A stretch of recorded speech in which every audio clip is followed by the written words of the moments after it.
Hey guys, Andy of Backbone Adventures, ATV and Jeep rental company in Estes Park, Colorado. Here for another episode on how to start and run an ATV rental business. Going to go over a few things that I've tackled before, but a couple of new things. So I've had a ton of people that ask questions all the time. So I thought I'd hack some of those out here real quick. So we're going to cover more insurance stuff, damage deposits, what your fleet is going to look like at the end of the year when it comes to wrecks and damages, ways to operate. I think we'll just start there.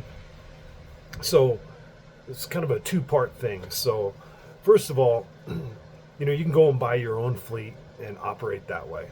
Um, just go to a power sports store and just buy machines and go that way. You could work with one of the manufacturers. Yamaha has a program called Yamaha Destinations, I believe. Can-Am has Uncharted Society, and Polaris has Polaris Adventures. Can-Am and Polaris are different, and I can't speak on details because I signed non-disclosure agreements with both companies. But I can tell you with Polaris, you pay a program fee, so you don't actually own the machine, so you pay a monthly fee, so it makes it easier for people just starting out. And Can-Am, you buy the machines directly, you own them. They do have some financing options available, so you get discounts on parts and you get support from these two companies. Both programs are great programs. So there's that. Both also come with, Polaris, it comes with insurance. Can-Am, you have to buy the insurance, but they have a provider called VQuip. So you don't have to worry about that, and the waivers all come with it, so you don't have to worry about waivers. As far as operating, there's a lot of different ways you can do this, and I've done a number of different ways. First of all, I'm permitted with the National Forest Service on a specific trail, so we actually deliver the machines up to the trail. We stage there, we operate there, we work with the customers there. We can guide. And then also we have trucks and trailers, so you can just take it wherever you want. So that's an option for you as well. There's positives and negatives to every single way you're going to operate. You could operate off, in some places you might be able to operate off your own property. With that, if you have neighbors don't agree with it, there is no, I don't think there's a single state in this country where you can just go and do that on your own property. You have to be rezoned for it, and if you have neighbors nearby and they complain, then you're going to get shut down. So take all that into consideration. You want to have good relationships no matter how you operate. You want to have good relationships with the general public. That'll be one of your biggest problems getting into this, unless you're lucky and you're way out in the middle of nowhere and nobody cares, which if that's the case, you might not be in a very profitable area. So take that in consideration. You got people hiking nearby where you're at, you are going to be enemy number one. Hikers, mountain bikers, they do not like things with motors. So keep that in mind. So you really want to think about how you're going to operate. I'm sure if you're thinking about this, you have an idea in your head of what you want to do. No matter what it is, there's going to be positives, there's going to be negatives, but I can tell you the bottom line is have a good relationship with the general public and any residents that are nearby. One resident can get you shut down, so just keep all that in your head. So yeah, some places you can plate your machines and drive them down the road, and that works out great. It still doesn't matter. They go down the road, they get on a trail, there's somebody hiking, they go ripping around a corner too fast, and you're to blame. And trust me, that person will call you, and they will blame you, and they will complain to everybody they can complain to, Forest Service, law enforcement, everybody else, city, county, state, you name it. So you are going to be to blame, even though you're not the one driving, and you just rented the machine. And you have to keep that in mind. If that's the way you're doing it, or you're giving a truck and a trailer, or just a trailer or whatever, they take it wherever they want, you're essentially just a rental company at that point. That's all you are. But that doesn't change the fact that these people are still going to call and complain to you and complain to everybody else. So just know that, and having a good relationship is really, really important. That'll take you longer into the game. Let's dive into insurance. I've covered this topic before, but I'm going to go a little bit more in depth on a couple of things. I mentioned VQuip. You can use that whether you're Can-Am or not. That's a company you can go with. They're going to provide you with waivers. Look them up. I have used Prime IS in the past. That's primeis.com. They're from Utah, and this is insurance for if somebody gets injured driving one of your machines or riding as a passenger of one of your machines. That's all that insurance is going to cover. Now, so there's a couple options for you right there. Go with Polaris Adventures. It comes with insurance. But that's not where your insurance responsibilities are going to end. Now, let's say I've had a lot of people ask, what about fleet insurance? I really want to have fleet insurance. I'm going to just tell you this right now. If you think of your machines, your equipment, as your babies, you have a personal attachment to it, maybe because you spent hundreds of thousands of dollars on them or whatever. You can't do that. It's just equipment at the end of the day. It is going to get wrecked. It's going to get damaged. Suck it up. Deal with it. If you can't deal with it, you're going to be in bad shape. And I do know quite a few businesses, ATV rental companies, that have gone out of business because the owner just couldn't handle that. Just had too much of an attachment to that equipment.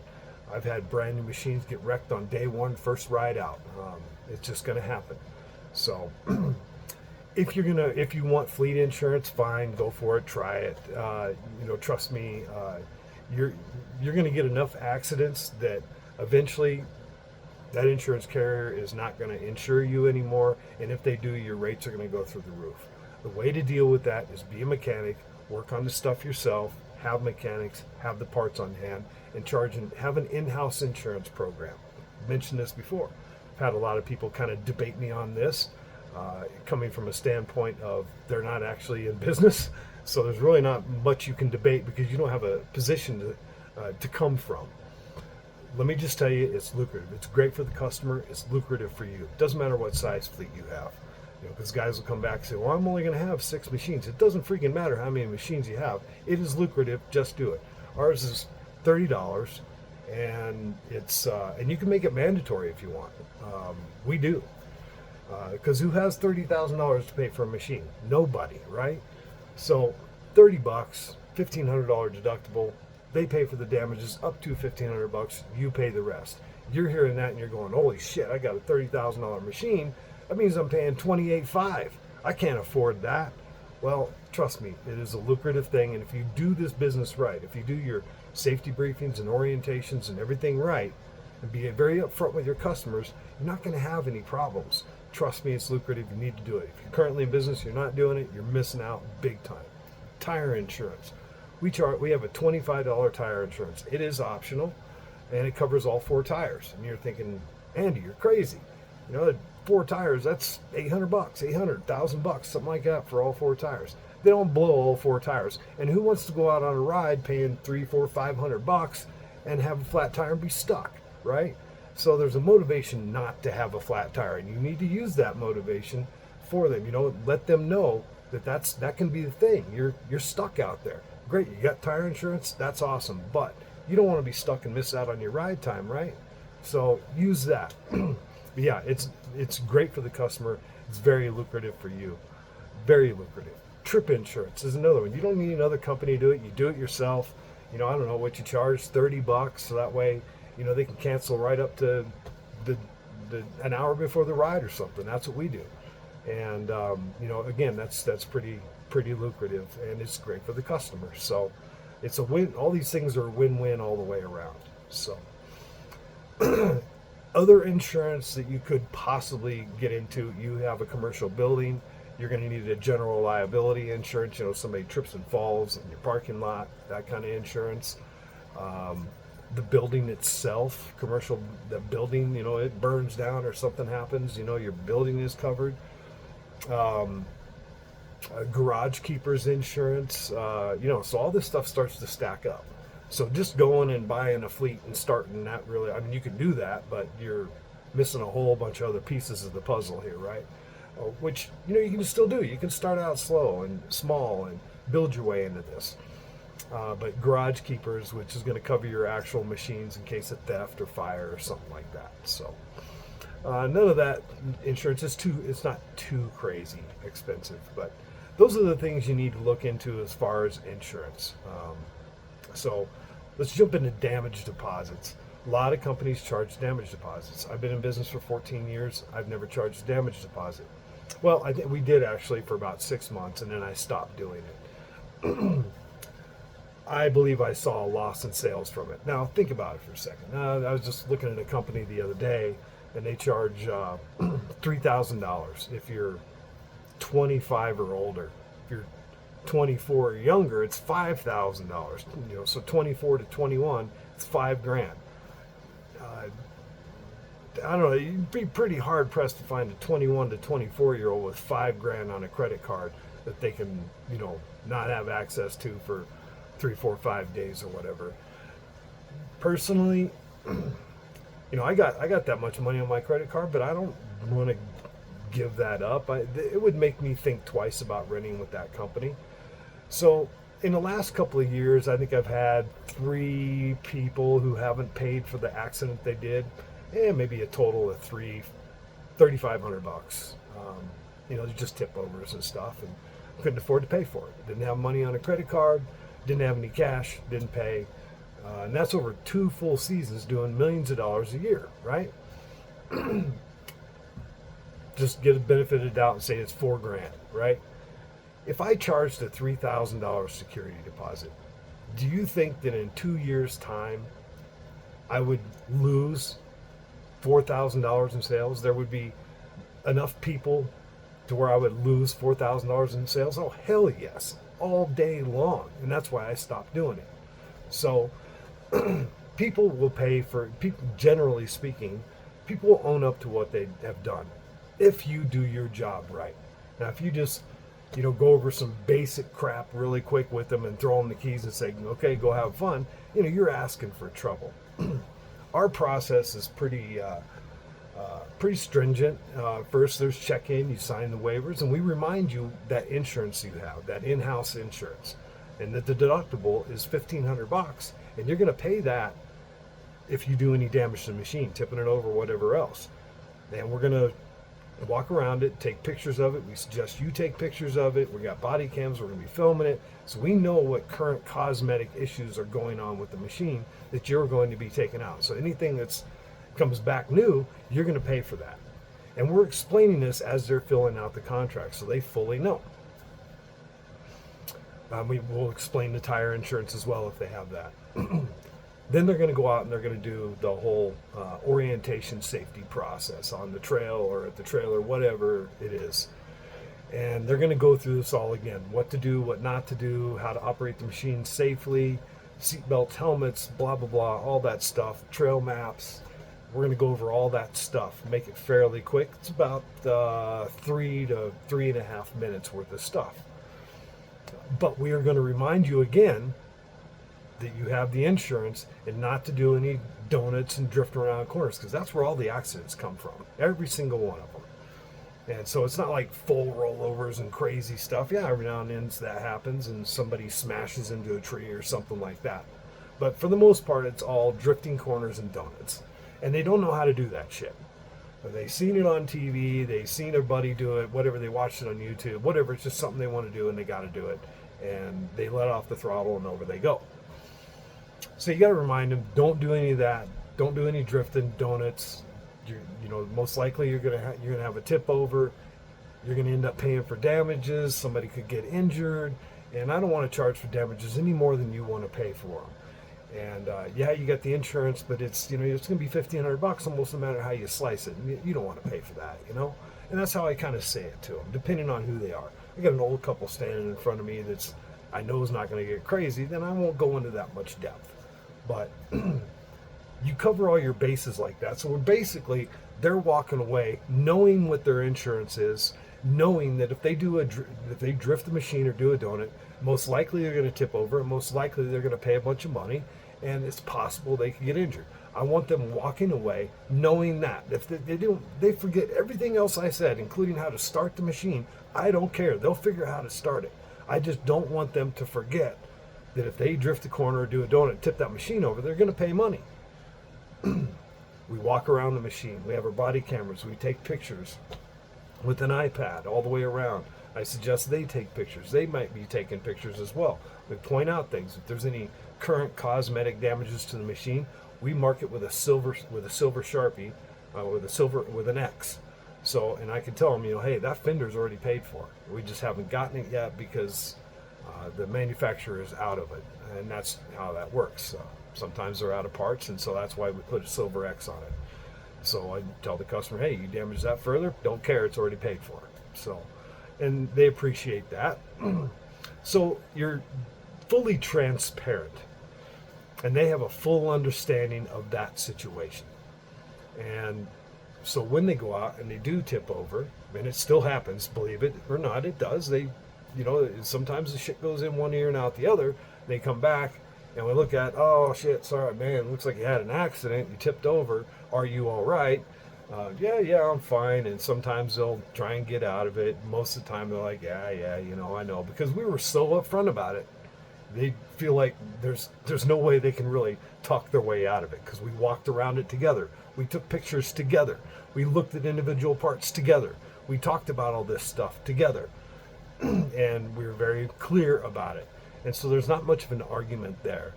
And then they pay. Or in some cases, they don't. And that's when you got to figure out what your losses are. And in my opinion, damage deposits are not worth the losses you're going to take in sales. So there's that. Hope that helps. Let's see what else. I got a little cheat sheet here. A lot of guys asked how long a fleet will last. How long do you guys keep your machines? 1 year. You can try and get a machine to go into a second year, but you'll find out that if you're in a decent area where you're actually going to be renting your machines, and you're probably going to be smart about it. You're not going to go out and buy 30 machines brand new in business, and you haven't even tested the market yet. And then half your damn fleet's sitting around for the whole season. You're not going to go off and do that. You're probably going to be conservative to start. And I don't know, let's just say you start with 10 machines, 10 side-by-sides, which is a decent size. You might only elect to get 6. I don't know. It's whatever you decide to do. But if you select your fleet wisely, and that fleet is getting rented on a regular basis during your peak season, they're going to get some miles on them. I don't know, a couple of thousand, 3,000, 4,000, maybe 5,000 miles in a season. To get a machine to go into a second season is tricky. I've tried it so many different times. I come from the perspective, the mindset that it's just a machine. It's a piece of equipment. You can fix anything. And you can when you think about it. Okay, I've gone into the winter time thinking, okay, I'm going to do new CV axles, new bushings, new ball joints, new wheel bearings,